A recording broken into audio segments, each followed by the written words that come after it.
برشلونة ضيف ثقيل أمام خصم عنيد.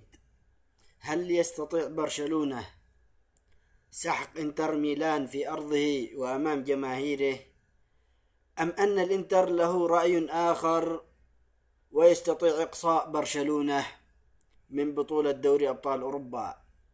طبعا في هذه المباراة سيتحفظ الجميع دفاعيا، وستكون الهجمات أكثر دقة وأكثر تركيزا، بينما يركز برشلونة على اللعب عن طريق اختراق الدفاع من منتصف عن طريق ليفاندوسكي. لماذا؟ ليخفف الضغط الدفاعي على الأطراف، يعني يخفف الضغط الدفاعي على لامين يامال، لأننا في المباراة السابقة رأينا بمجرد أن يستلم يامال الكرة يتصد له حاجز دفاعي مكون من 3 لاعبين. لذلك سيكون ليفاندوسكي الحل لتخفيف الضغط على يامال. هذا من الناحية الهجومية. أما من الناحية الدفاعية برشلونة ضعيف دفاعيا، لكن في قلب الدفاع سيكون كوبارسي ومارتينيز. من سيغطي الظهير الأيمن في حالة إصابة كوندي؟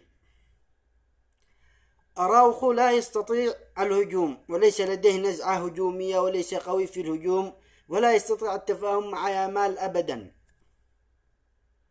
لذلك سيكون البديل لكوندي إما إيريك كارسيا أو هيكتور فروت الذي يستطيع التفاهم مع لامين يامال.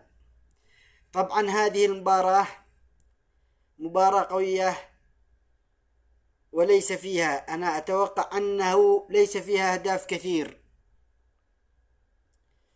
أما أسلوب لعب انتر ميلان،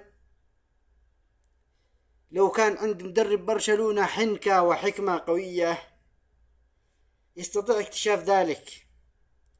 انتر ميلان يلعب بأسلوب وبطريقة مشابهة جدا للعب أتلتيكو مدريد.